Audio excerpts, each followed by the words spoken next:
All right, welcome in everybody to another Fantasy Football Gurus podcast. I'll give it to you, Austin.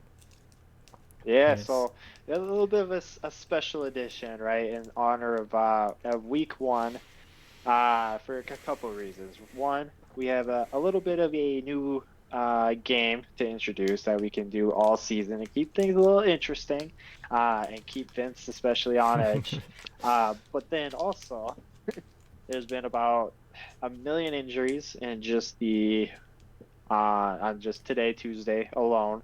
And then we have you and I are both Vikings fans. We live here in Minnesota.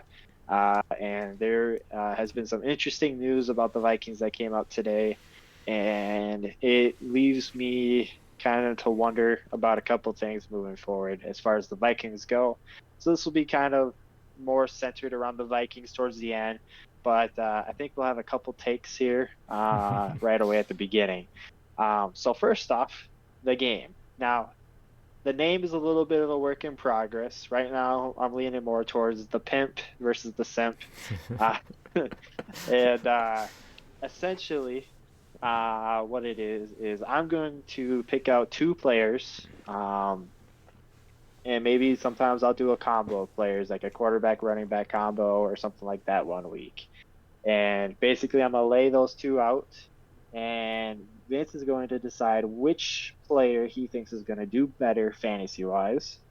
And we're going to lay it out. And at the end of the year, obviously, we're going to exclude probably week 16 and 17 because those are kind of throwaway weeks. Yeah. But we'll go all the way up to week 15. And depending on who wins, whether Vince guesses the most people right, or the ghost, the simp, uh, Vince might end up doing a punishment, or maybe we'll mix it up and then I'll do the other punishment. Punishment is pending. It's something that we're gonna have to kind of discuss. I'm kind of just Yeah. laying this on events just completely cold. So Leave we'll a figure comment that if you out. have a It'll good be idea. absolutely. So and and obviously leave comments too of who do you think going into this week is going to be the top end, and see if you can beat Vince score wise. So keep things a little bit interesting. I think we'll probably start off the podcast every week with an update, scoreboard, and the next week's stuff. So for the first week, we're going running backs, um, and I think it's going to be kind of an interesting combo because one of them you really like. Well, both of them you really like, but one of them you're super high on. I believe you said Okay. he's your number one running back for fantasy football, period. So Bijan Robinson versus Christian McCaffrey. Now, Christian McCaffrey's going up against the LA Rams on Sunday, and Bijan is going up against Green Bay also on Sunday. So definitely a couple days. So who knows about injuries or anything like that? But as of right now, they're both completely healthy, no issues or anything like that. Um, Initially, I was thinking about doing like an Austin Eckler versus Christian McCaffrey, but it sounds like Eckler's hurt again. So we're just gonna kind of skip over that, and I'm gonna go with your favorite. Yeah. uh, Now, kind of to quick little update, Christian McCaffrey had a amazing game against Pittsburgh. Pittsburgh does have a awful defense though, so is that telling? Is it not? You know, we'll see. It's still we're going into week two, right? Um, Now, I will say Green Bay does have a pretty good defense as far as Bijan goes. I think that's more corner central. I don't think their defensive line is that great overall. I think they got a player or two that could cause a little bit of trouble, but overall, nothing crazy. Bijan did have those two crazy big runs against Carolina. And for me personally, I think Desmond Ritter is going to struggle again going into this week. Um, so I think it's going to be a more run heavy again. So I think overall it's a pretty equal matchup. Now Bijan is only projected about 13 points going into this week, and Christian McCaffrey is projected 18. So there is a little bit of an edge for CMC. So um, what are your thoughts? Who you Yeah. picking this week? And with the projections, Bijan, he's just too new to be like projected, close to 20. But the pimp Yep. would like to take CMC this All weekend. right. Um, CMC. I do like Bijan. Very impressed with week one. Um, yeah, 49ers got the Rams number. So I know Yep. he's going to get touches and, yeah, look good. Where I wouldn't be surprised if Atlanta shit the bed this weekend. No, Or for they could sure. do real All well. right. So, All right. You heard it here first. CMC is going to do better than Bijan for this week. And for those of you watching, definitely put in the comments who do you choose, and maybe a little bit of a why, and then that way next week we'll kind of recap this, and maybe we'll be able to tell why who did what and who did better and why a little bit too. Um, Now, kind of going over the league as a whole, we had a ton of injuries pop up, right? Darren Waller, apparently he hurt his hamstring again in week one. And apparently he came out and said that it's the exact same pain he had when he was placed on IR, but he feels slightly better. So it's a weird way to I word don't it. know right. I don't know exactly what that means. But that was an interesting thing that popped up. Uh, Austin Eckler, he missed practice. Now he says it was for a personal matter, but beforehand it was ankle. So it's a little bit of Yeah, both. on Sleeper it said his agent died. Oh, Or okay. a former Jeez. agent or something died. So Okay. he's dealing with that. Yeah. Interesting. Interesting. Kind of going backwards for Darren Waller. If you are a fantasy manager with Darren Waller, what are you doing? Are you kind of holding on to him to see if he goes on IR? Or are you instantly going to try to sell him? Or what are your thoughts on Darren Waller right off the bat? Yeah, if I'm in a redraft league, yeah, I guess I'd like to just swap them. The younger tight ends out there, Laporta, Dalton Kincaid, Luke Musgrave, see if I can just swap them with one of those guys Right. because Waller's got the bigger name, obviously. Yep.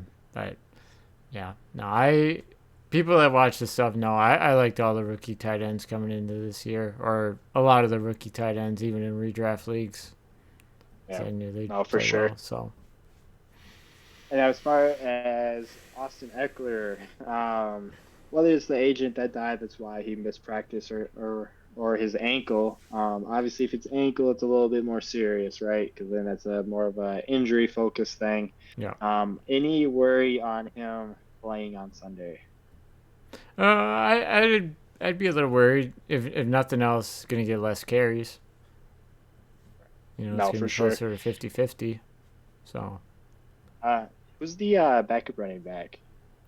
Joshua Kelly. Okay, so not too much of a big name to kind of put your eye on, Right, but right. I guess yeah.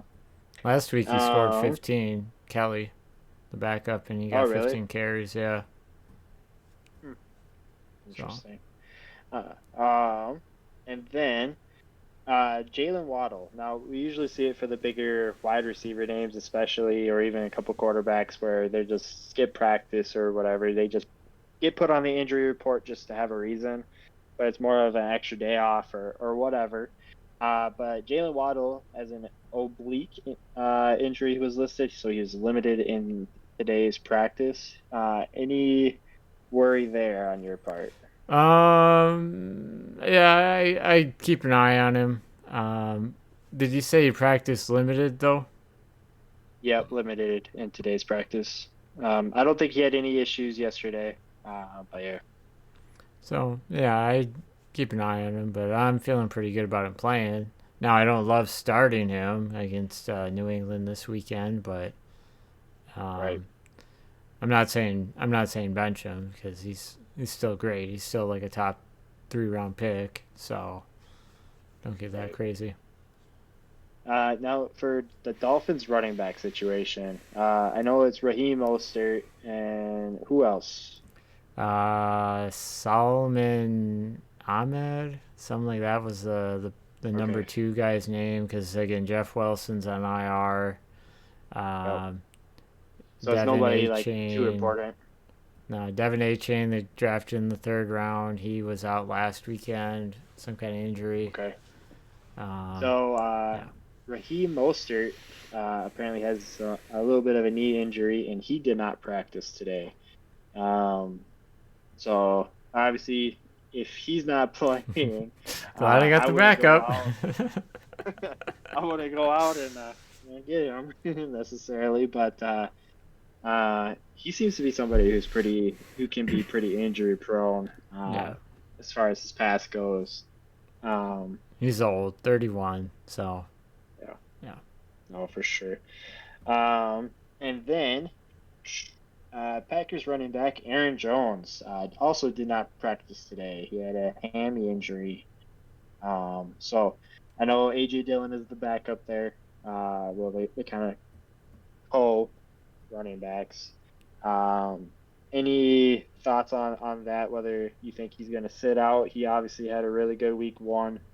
It could just be whatever. But any inside information on your end or any thoughts on that?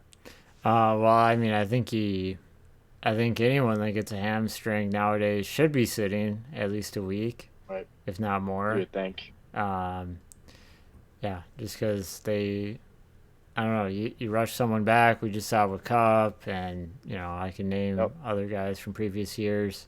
Yeah, they just come back too soon, and then they're out even longer. Um, Right. so no, AJ Dillon, he might be. Well, I would say he's a good start if Jones is out. So No, for sure. yeah, Especially if you have like best ball, he's definitely a great guy to have in yeah, your on your bench or whatever, just for those little bit of times, because there's definitely weeks where Aaron Jones does sit out. So, all yeah. right, last two. Kenneth Gainwell, ribs, was ruled out for Thursday night's game.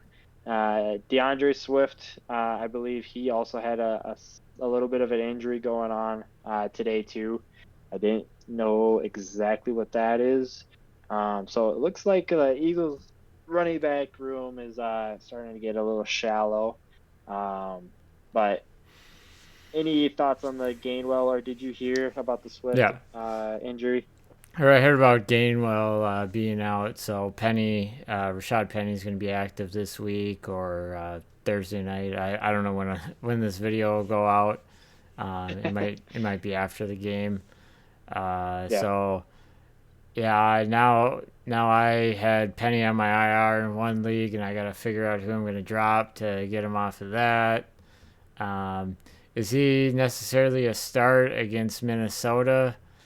Uh, I don't know. Tough to say right. because um, I know they also got Boston Scott there,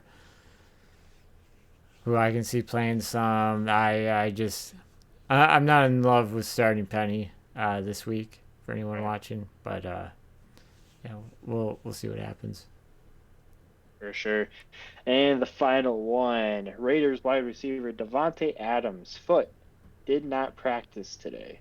Any worry there? I know he had an okay-ish game on Sunday. It wasn't anything too special. But yeah, but Yeah, I'd give it another day before I panic too much. Um, might open the door too for Michael Mayer, who didn't get any uh, receptions last weekend. Only played about half the snaps. Maybe he plays more snaps now that if there is no Devonte Adams. But yeah, we'll see. right. Um, so that's all I had as far as the injuries. I don't know if you heard any other ones that you wanted to talk about. Um, Um, no, but I got to pick them for you here. We are talking about this on okay. Discord. George Kittle versus the Rams, right? We were just talking about that, or Yep. Sam Laporta versus Seattle. So which tight end are you taking? Hold on. Your mic completely cut out there. I didn't Uh, hear you. Sam Laporta versus Seattle, or George Kittle versus the Rams? Oof. I'm going with Kittle because he's the proven tight end. Now we saw a little bit of some good looks from Laporta, but I definitely saw that rookiness out of him in that first game. Um, so I think it might is I'm guessing Detroit is away or Yeah, are they it's at in home? Seattle. That does make a difference. In Seattle. Yep. Oh yeah, then I'm definitely taking Kittle. I'm definitely taking Kittle there. If I think if it was home, I might have a little bit more faith in Laporta. Yeah, because I do think he's very talented, but I think overall Kittle's gonna have the edge. I should double check whether it's home or away, but I will say that it is. Someone asked this on Discord. It is like a complete toss up on which Right. one to pick. Last year, the Seattle Lions game was really high scoring. I do see that Yep. happening again. Actually, it's in Detroit. But yeah, I told the Right. guy that just Last year was tough. be bold. You know, show your opponent Yeah. you got balls. Play Laporta. You know, over the summer, George Kittle literally said Laporta was a total steal at tight end in the second round. Um, so I don't know. I think if I was him, I would. My safer bet would be Kittle. Um, See, for me, drafting Laporta is more of a dynasty long play, more than anything. Um, and then for bye weeks, and then to see, hey, if Laporta all of a sudden now he's going to be scoring 10, 15 regularly, then he's a good start. But I feel like the safer play is Kittle because he's going to produce at least a decent-ish amount. It's more going to be probably around that 10, 12 mark. So yeah, I feel like that's the more safer play.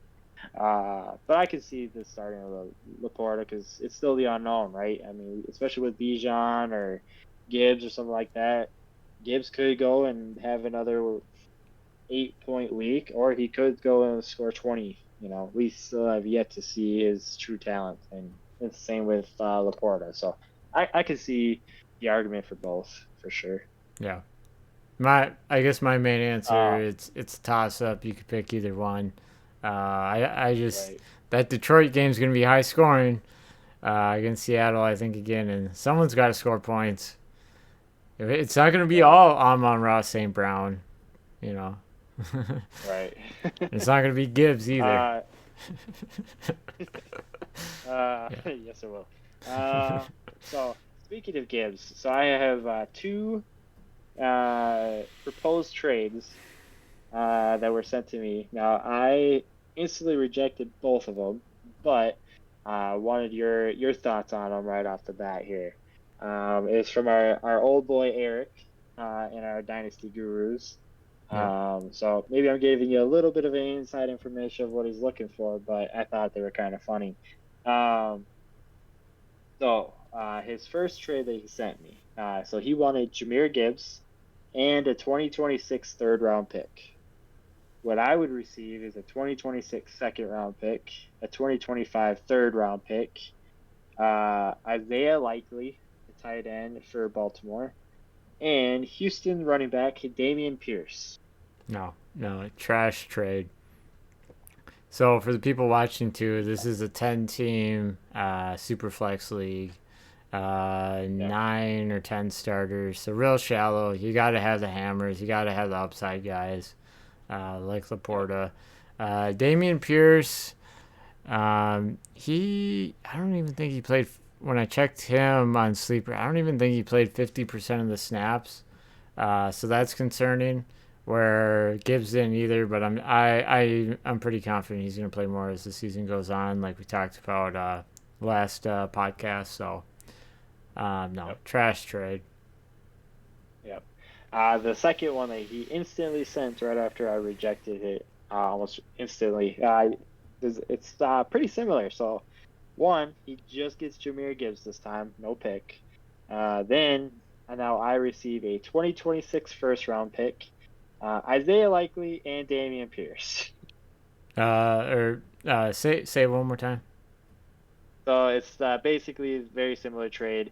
Damian Pierce, Isaiah Likely, and a 2026 first round pick. And then he gets Jameer Gibbs.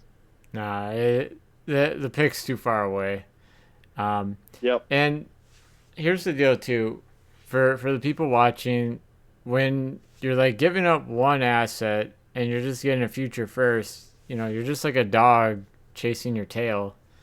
Like, what are Right. you gonna do with that first? You're gonna probably pick a running back. So, Yep. um, no, Right. I mean, now maybe it's different if you fact like if he tears an ACL, then we have this is a different discussion. Gets in some kind of legal trouble. But yeah, Yep. right now, no, it's you just be a dog chasing Right. your tail. Yep. Trading a rookie for an older, less performing running back and a tight end that I would almost never play Well, yeah, those ever. those are just bench trash to me in this kind of Yep. league. Exactly.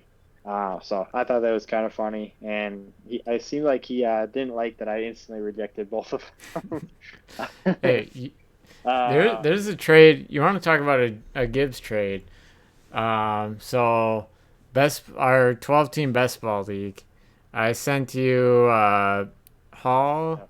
and Pollard, a third and a fourth for Jonathan Taylor, Gibbs, and a first. And you were like, Mhm. no, wait, not even close. I'm like, dude, Taylor isn't playing and Gibbs is a backup. Get out of here, not close. Well, see, uh, Gibbs is a Pollard in your eyes. I feel even though he's the second running back, he's still the primary running back as far as Lions go. The Lions just haven't given him the full reins yet. I Yeah. feel like it's going to happen. I feel like it's going to happen probably in 2 weeks because you and I both know that David Montgomery just doesn't have it. Now he looked pretty good week one. I'm not gonna lie, he actually did look decent, but it's not gonna hold up for very long. You and I both know that it never does for him. So it's just a matter of time. This it's slow rolling it. Now for me, the thing is, and it's actually something we didn't talk about. Brees Hall, he's hurt. He's got the knee is acting up on him again, Yeah. uh, On which is awesome, Sleeper, they made it sound like it wasn't too serious though. right? But yeah, for everyone watching, I think with Brees Hall, like it's gonna say questionable all season. Now that Rodgers out, they're not gonna run him into the ground. They don't care about Mhm. winning this year. Yeah, I hate to be the bearer of bad news, but you know they won't admit it either. But you got to be thinking no, long term this season. And if Zach Wilson looks great, or better, great. Now he's easier to trade. Just right. throwing that out Yeah, there. no, this is a this is a very much of let's see if we can salvage something of Zach Wilson. Otherwise, we got to move on after this year type of thing.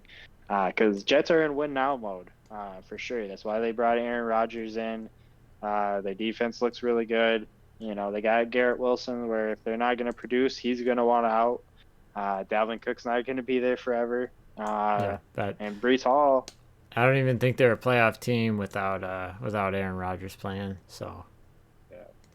I know a lot of people were like that they need to go out and get quarterback for the oh don't Saints, oh okay Jameis Winston. That's who they were saying. Which I'm not a big Jameis Winston fan as it is. I no don't think he's very good. They also brought up other stupid names like Kaepernick and like and yeah we Tom can talk Brady, and about it's we like, can talk come about the on. Kaepernick thing quick Yeah, like a year or two after he was out of the league.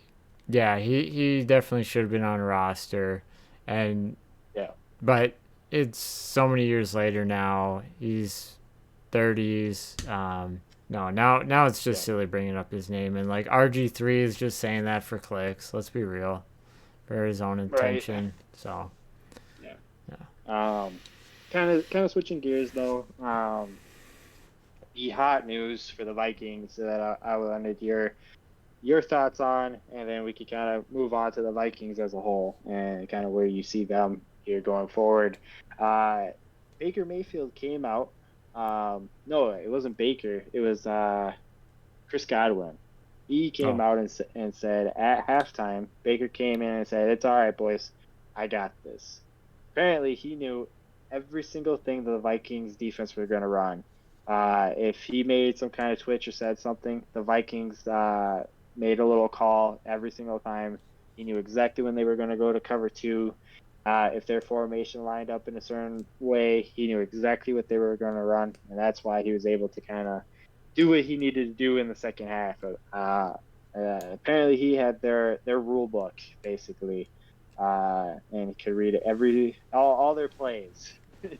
and And I guess as he was explaining it, it was starting to make sense for the rest of the team. And yeah, and that to what are your me, thoughts on that? that to me is silly. Okay. Because if Baker is really in our head that much, they'd score more than 20 points, a lot more. And Yeah. we have a Well, completely new without defensive Baker, at least. coordinator. Like they were never on the same team. He was previously with the Steelers and then the Dolphins, Patriots. Or Baker's never been on any of those teams. So no, Right? Yeah, I thought it was kind of interesting, because it was a handful of years ago, and I think it was like the Bears or something like that, where it was like the quarterback was almost legitimately saying the plays, and the defense kind of figured that out, and they were able to do that. Forget which team it was that came out and said it.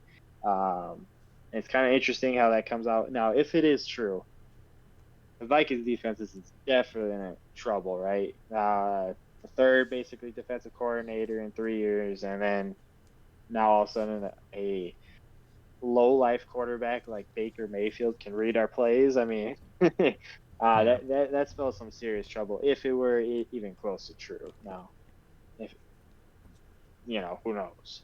yeah, Um, Now, as far as the Vikings in general, they have a very tough schedule going forward. Right, this is probably one of the harder years that they've had in yeah, quite a few.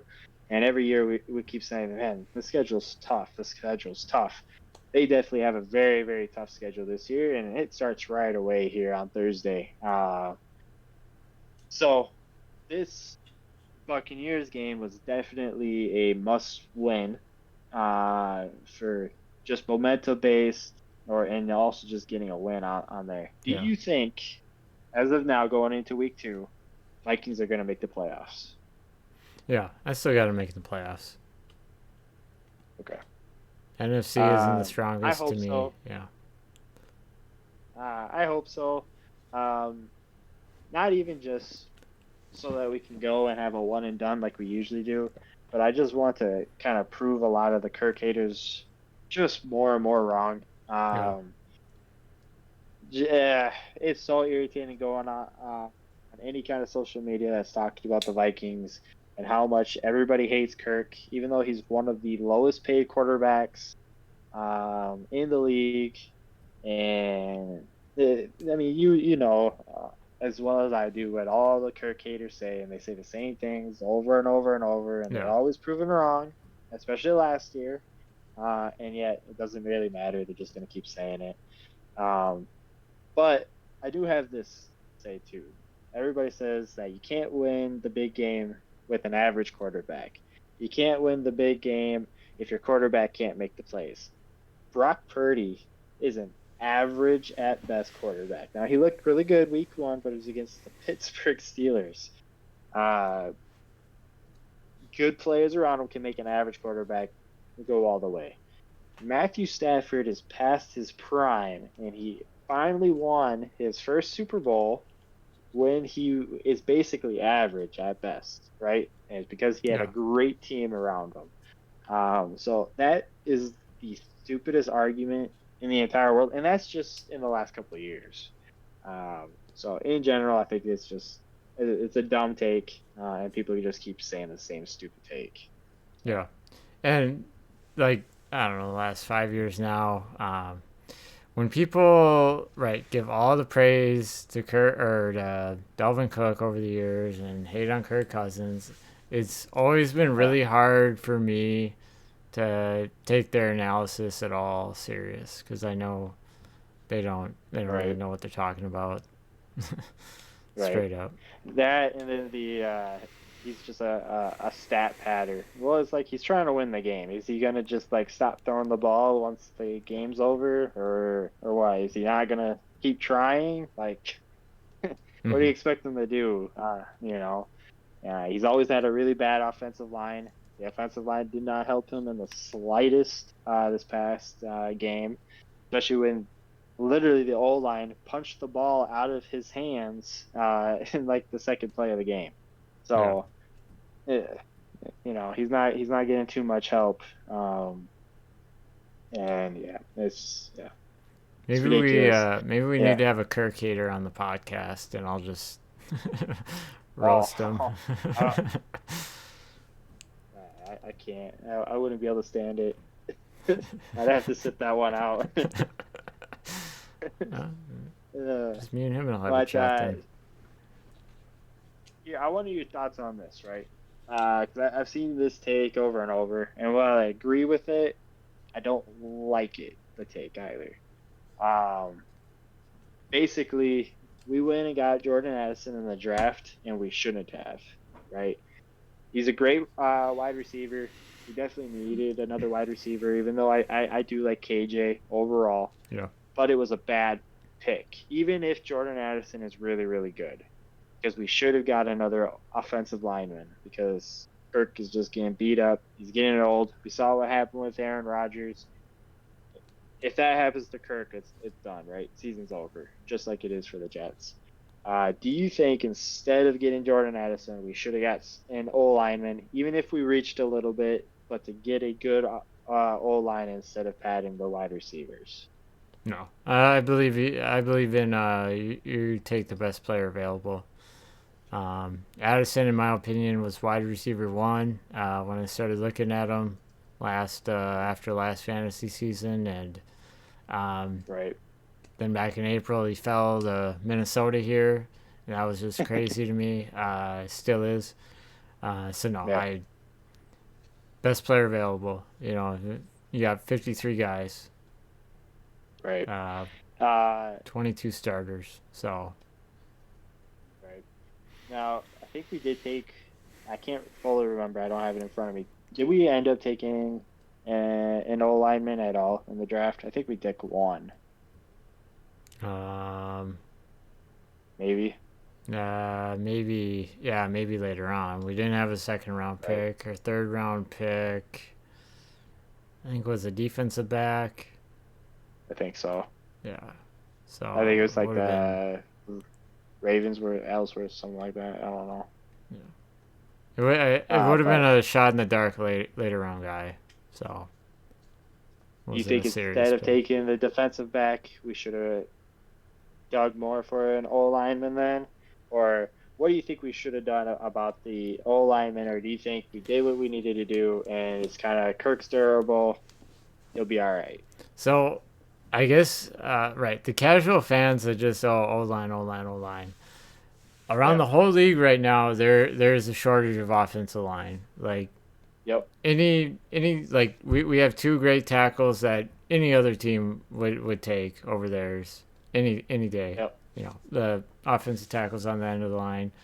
You Yep. got to remember too, like I keep telling people when I talk about the Vikings, our center after the first series or first few plays or whatever had some freak injury, didn't play the rest of the game. So now it's like we're already on our backup center.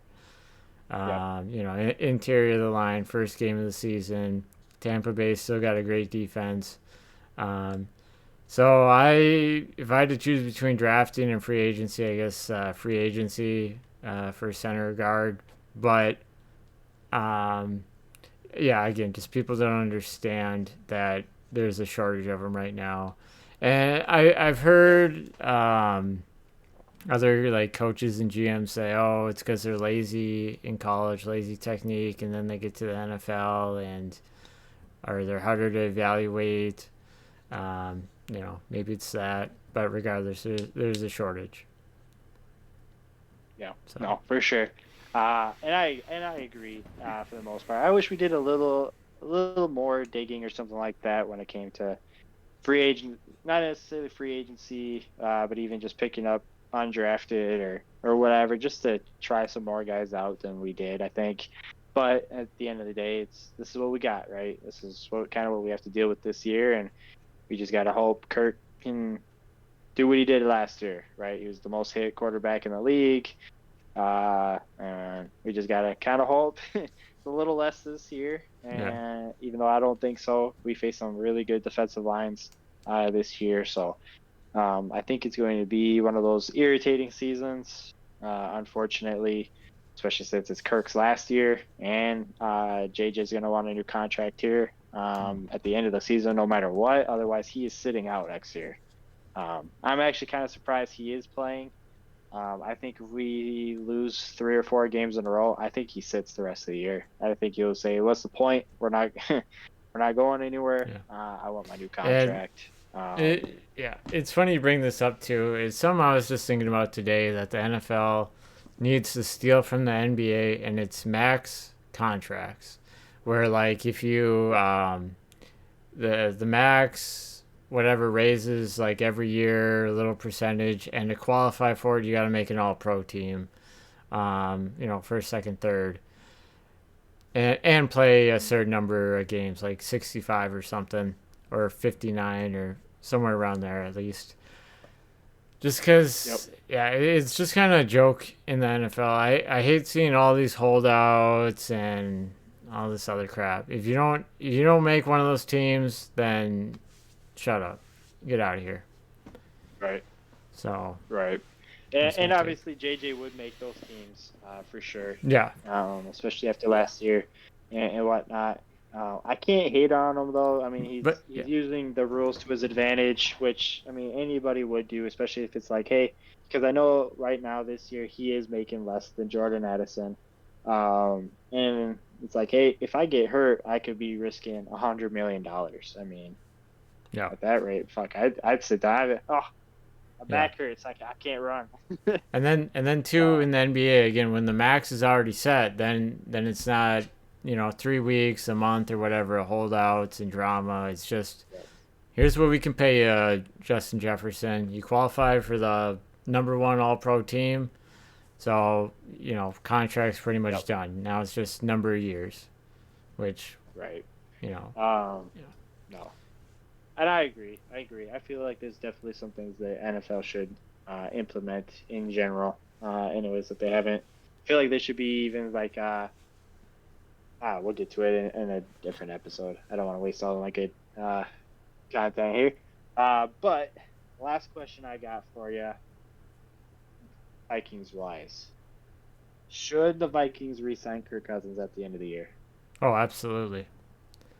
I mean, again, if we do horrible, he gets hurt, and this is a 3-win season. Okay, take Caleb Williams, and right, we'll trade Kirk for whatever. But yeah, if we're not getting Caleb Williams or Drake May, then yeah, re-sign him. Brought a coach here that he's known forever, since he got in the league, and I mean, again, I think we should have picked him. If we went with him over Jim Harbaugh a year ago, then we should definitely keep Kirk until the wheels fall off, in Right. my opinion. No, I agree. 100%. I agree. All right. All right. And the last thing that I had for you is it's more of a funny thing. And did you see the clip of Geno Smith where he went back and then all of a sudden he saw Aaron Donald was coming at him at full speed. He's like, "Oh shit." And he just tossed that thing as fast as he could out of his hands. Wasn't even paying attention to where he was throwing. No, I didn't see that. You saw it on You like can see. TikTok or something? I saw it on Twitter, Oh, and they have him mic'd up and you could just tell he went back and he's looking, he's doing his screen, and all of a sudden he just sees the bullet train of Aaron Donald coming at him, and he panics. And chucks it. It, yeah, it was funny. So you have to look that up for sure. Yeah. And anybody else watching, definitely look it up. It's pretty funny. So, that's the last thing I had. You have anything else you want to bring up here? No, no, that's it. Join the Discord, for questions. We're over 160 members now. Um, yeah, Ooh, more, well, more and more joining every day for yeah. sure, yeah, which is nice to see. Um, if you want to see extra little fantasy football videos, I know I love doing them, and I had a lot of fun doing this little quick, little 40-minute little spread of little updates throughout the league and so on. So let us know if you want to see more of these, and we can make it a semi-regular thing too, and whatnot. It's a quick little thing, so. Mm-hmm. Um, oh yeah, thanks guys Yeah. for watching. Peace out.